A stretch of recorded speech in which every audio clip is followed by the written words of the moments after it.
Sense to Know. Esse é o nome de um aplicativo desenvolvido por pesquisadores da Universidade de Duke, uma das principais universidades dos Estados Unidos. E essa ferramenta basicamente se propõe a apontar precocemente a possibilidade de autismo em crianças. E não tem nada a ver com aqueles longos questionários prontos que aparecem no Google. Trazem 10 perguntas e prometem te dar um diagnóstico. Aliás, muito cuidado com esses. O Sense to Know traça uma avaliação objetiva e quantitativa dos primeiros sinais que uma criança autista apresenta. E tudo isso com base na visão computacional e no aprendizado de máquina, o machine learning. Duas pequenas áreas dentro do muito grande e imenso campo da inteligência artificial. Um dos estudos feitos até agora, e esse testou se o app funcionaria em casa, fora dos laboratórios.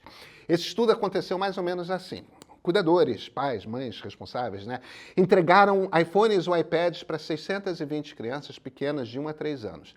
Na tela, o app exibia vídeos e um joguinho de estourar bolhas. Enquanto isso, por meio da câmera frontal e dos sensores de toque, o aplicativo ia registrando o comportamento de criança, desde olhares, expressões faciais, movimentos da cabeça, até a taxa de piscar de olhos. Esses dados capturados, eles eram analisados automaticamente pela inteligência artificial avançada, que detectava padrões de comportamento e comparava com uma enorme base de dados. Bom, nessa pesquisa o Sense to Know se saiu muito bem, demonstrou um altíssimo nível de precisão diagnóstica. O martelo ainda não foi batido, tá? O app ainda não está disponível para a gente. Mas já é uma realidade. A real é que, quando a gente pensa em inteligência artificial na área de saúde, essa é uma das primeiras coisas que nos vem à cabeça. Predição. A capacidade de prever as chances de você ter uma doença, de o seu corpo responder a um medicamento, ou até mesmo as chances de sobrevivência de algum paciente. Parece muito Black Mirror, mas a IA já está trabalhando com a predição em várias áreas de saúde.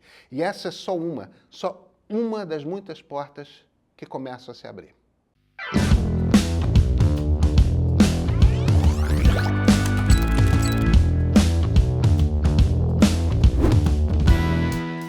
Olha, antes de mais nada, eu preciso te dizer que a aplicação da inteligência artificial na saúde é um caminho sem volta, tá? Ao mesmo tempo, é algo muito novo e várias das ferramentas que surgem ainda precisam passar por ensaios clínicos, debates éticos e a própria regulamentação.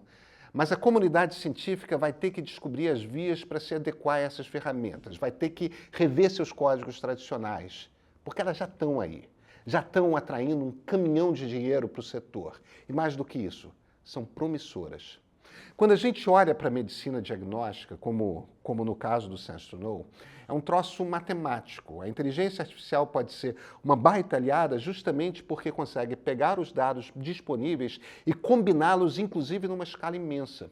Consegue dar match entre os dados clínicos, genéticos, dados fornecidos por exames e identificar padrões. Por exemplo, esses sintomas, mais esse histórico familiar, mais as taxas apresentadas pelo exame, indicam uma alta probabilidade de uma certa doença. Ou ainda, esses sintomas, mais a idade, mais o excesso de alguma proteína, indicam alto risco de morte. Pois é, na Holanda, o Centro Médico de Maastricht adotou uma nova escala de risco clínico baseada em IA para prever o risco de morte, a chance de mortalidade em 31 dias dos pacientes que chegavam ao pronto-socorro. Com ela, organizavam melhor a prioridade de atendimentos, os casos mais graves e aqueles que dava para esperar um pouco.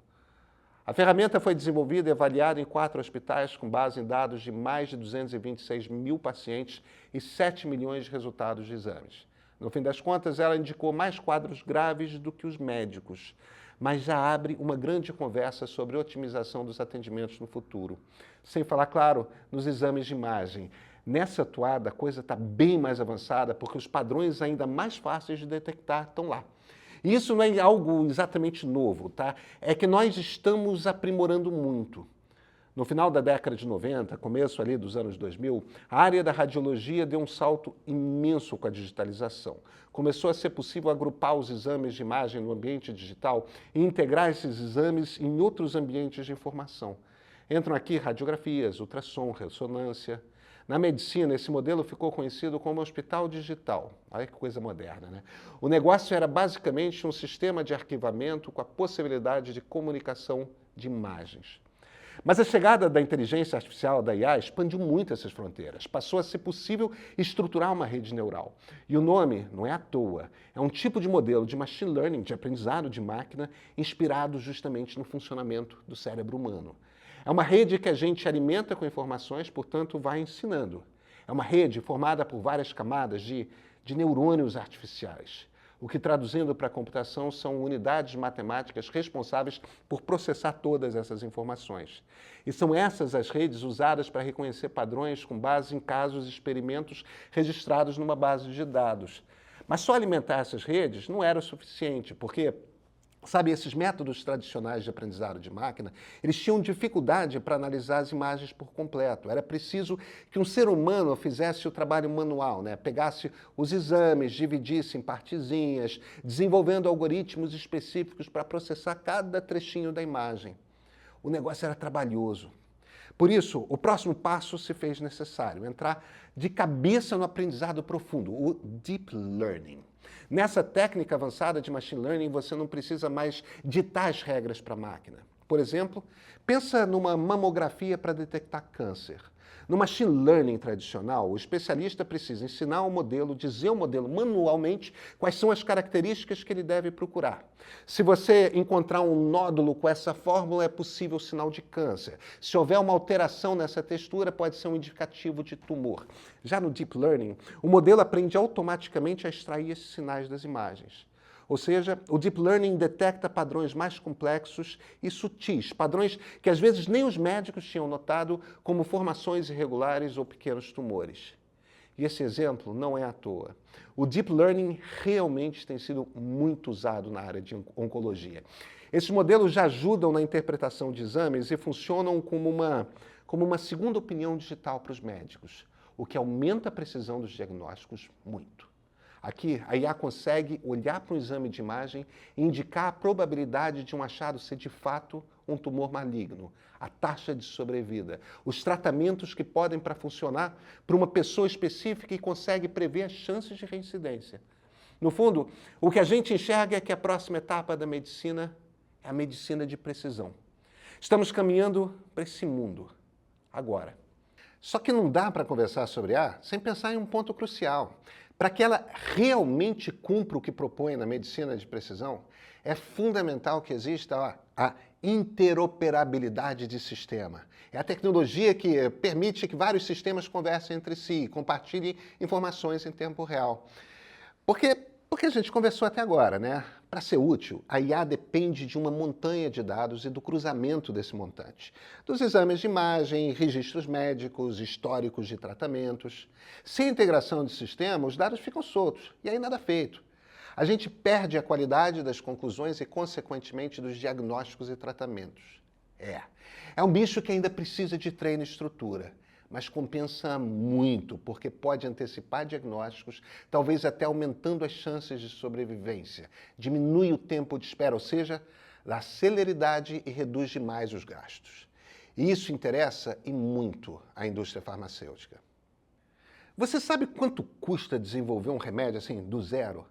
Algo entre 1 e 2 bilhões de dólares. E sabe quanto tempo isso leva? Da descoberta da substância até o balcão da farmácia? De 10 a 15 anos. Dá para entender onde eu estou querendo chegar?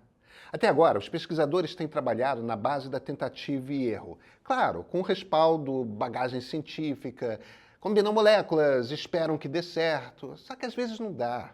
E aí tentam de novo, e de novo, e de novo. A IA consegue fazer isso de um jeito muito mais rápido e prático, apontando quais configurações químicas têm a maior afinidade e potencial de evoluir para um remédio. E mais, concebe novas moléculas ou reproduz proteínas em 3D para que os cientistas façam o seu trabalho. Não só os cientistas, também os cirurgiões. Dos laboratórios farmacêuticos às salas de cirurgia, os sistemas robóticos estão se popularizando. Hoje em dia, a gente tem muito console que ajuda os médicos, corrige tremores, alerta para sangramentos. Mas o piloto automático, os robôs fazendo cirurgia mesmo, não há um futuro distante não, tá? Eu aposto que você viu a empreitada da Ericsson, uma das companhias que estão de olho nisso. Ela já promoveu um evento com uma cirurgia robótica remota feita ao vivo a uma distância de 10 mil quilômetros. Um cirurgião em Miami controlou um braço robô no hospital em Dubai. E talvez não continue assim, o humano controlando a IA. Na verdade, é muito provável que a medicina caminhe lado a lado com essas ferramentas. Sabe, a inteligência artificial tem trazido um olhar profundo para os dados, um olhar que nós, por nossas limitações biológicas, não conseguimos. E é só o começo de uma revolução que pode mudar para sempre a forma como entendemos a saúde, a vida e a própria morte. Começamos agora a explorar o potencial de uma tecnologia que pode redefinir o que significa cuidar de vidas. Eu já disse, né? É um caminho sem volta, cheio de possibilidades e desafios. E a nossa parte a gente tem de fazer. Entender como tudo isso está transformando o mundo à nossa volta. Então eu te espero nos próximos episódios do Meio Digital.